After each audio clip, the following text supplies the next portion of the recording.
ونعوذ بالله من شرور أنفسنا ومن سيئات أعمالنا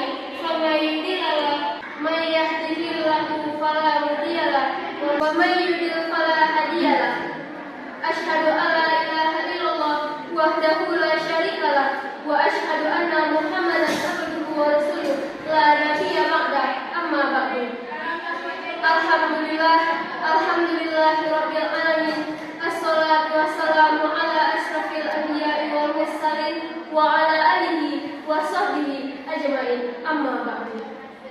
Alhamdulillahillazi arsala rasulahu bil huda wa dinil haq liyuzhirahu ala dini kulli walau karihal musyrikun walau karihal munafiqun.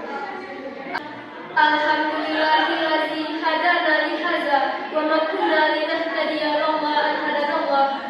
Asyhadu an la ilaha illallah wahdahu la syarika lah wa asyhadu anna Muhammadan abduhu wa rasuluh la nabiyya ba'da amma ba'du. Alhamdulillahirabbil alamin. Assalatu wassalamu ala asrafil anbiya'i wal mursalin wa ala alihi wa nabiyina wa habibina Muhammadin sallallahu alaihi wasallam la nabiyya ba'da amma ba'du. Assalamualaikum warahmatullahi wabarakatuh. Assalamualaikum warahmatullahi wabarakatuh. Alhamdulillahillazi arsala rasulahu bil huda wa dinil haq liyuzhirahu ala dini kulli walau karihal musyrikun walau karihal munafiqun. Asyhadu an la ilaha illallah wahdahu la syarika lah wa asyhadu anna Muhammadan abduhu wa rasuluh la nabiyya ba'da amma ba'du. Puji syukur kehadiran Allah Subhanahu wa taala yang telah melimpahkan rahmat dan karunia-Nya kepada kita semua sehingga kita telah dapat berkumpul pada hari ini dalam keadaan sehat walafiat. Selanjutnya, salawat beserta salam tidak lupa pula kita kirimkan buat arwah junjungan kita, yakninya Nabi besar Muhammad sallallahu alaihi wasallam yang telah membawa kita dari zaman kebodohan menuju zaman yang penuh ilmu pengetahuan seperti yang kita rasakan saat ini. Baiklah, untuk tidak memperpanjang kata-kata mukadimah, izinkan saya menyampaikan ceramah singkat saya yang berjudul Azab bagi orang yang meninggalkan sholat. Teman-teman yang saya muliakan, seperti yang kita ketahui, sholat merupakan kewajiban pokok dalam agama Islam. Bahkan sebagian hadis meriwayatkan bahwa sholat merupakan tiang agama. Barang siapa yang mendirikan sholat, berarti ia telah mendirikan agamanya. Dan barang siapa yang meninggalkannya, berarti ia telah merobohkan agamanya. Bagi orang yang sengaja meninggalkan sholat akan mendapatkan siksaan yang sangat pedih di akhirat nanti. Barang siapa yang meninggalkan mengerjakan sholat dari waktunya karena dilalaikan dengan urusan pribadinya seperti jual beli, urusan dengan harta bandanya, bahkan disibukkan oleh urusan anaknya, maka ia termasuk orang-orang yang merugi. Rasulullah Shallallahu Alaihi Wasallam bersabda, amalan yang pertama kali dihisab ketika hari kemudian adalah amalan sholat. Apabila sholatnya bagus, maka ia termasuk orang yang beruntung. Dan apabila sholatnya kurang, maka ia termasuk orang-orang yang merugi. Allah Subhanahu wa taala juga berfirman dalam Quran surah Al-Maun ayat 4-5 yang berbunyi, "Fawailul lil musallin allazina hum an sholatihim sahun."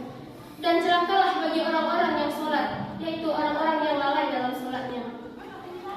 Kawan-kawan yang saya muliakan, bagi orang yang senantiasa menjaga sholatnya, maka Allah akan memuliakannya dengan 5 macam, yaitu yang pertama, kesulitan kehidupan akan dihilangkan daripadanya. Yang kedua, dia akan mendapatkan rahmat dari Allah senantiasa.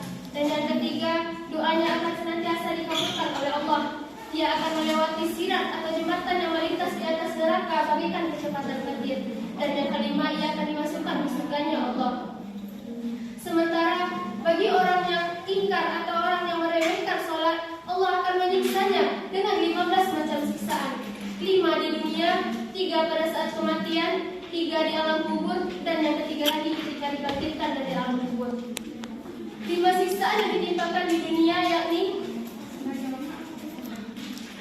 5 siksaan yang ditimpakan di dunia yakni jeda dulu leh. 5 siksaan yang ditimpakan di dunia yakni yang pertama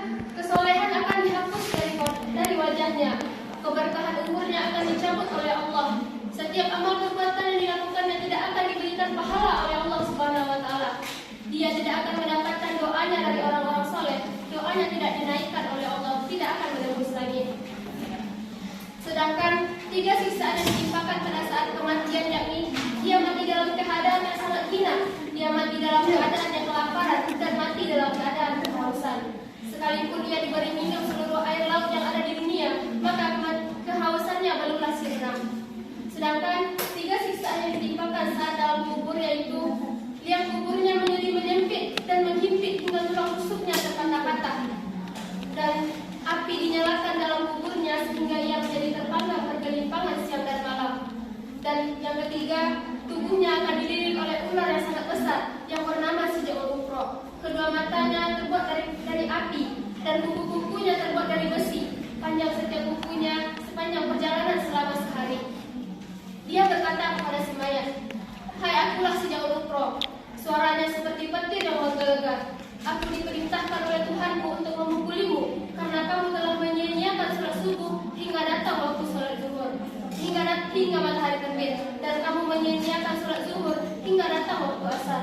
Aku juga memukulimu karena kamu telah menyia-nyiakan sholat asar hingga datang waktu maghrib, dan aku juga memukulimu karena kamu menyia-nyiakan sholat maghrib hingga datang waktu isya, dan kamu juga menyia-nyiakan sholat isya hingga datang waktu sholat fajar." Sekali ular itu memukulinya, ia terbenam ke dalam bumi sebanyak 70 zirah. Begitulah ia dipukuli seterusnya hingga datang hari kiamat. Sedangkan 3 siksaan yang ditimpakan kepadanya ketika dibangkitkan dari alam kubur, yaitu dia mendapatkan kemurkaan Allah, dia dibangkitkan dalam keadaan yang sangat hina, dan dia akan dimasukkan ke dalam neraka. Na'udzubillah min dzalik. Teman-teman yang dimuliakan oleh Allah, marilah kita senantiasa menjaga sholat kita apabila kita tidak mau mendapatkan kemurkaan dari Allah Subhanahu wa taala. Sekianlah cerita singkat yang dapat saya sampaikan. Wabillahi taufiq wal hidayah. Assalamualaikum warahmatullahi wabarakatuh. Waalaikumsalam.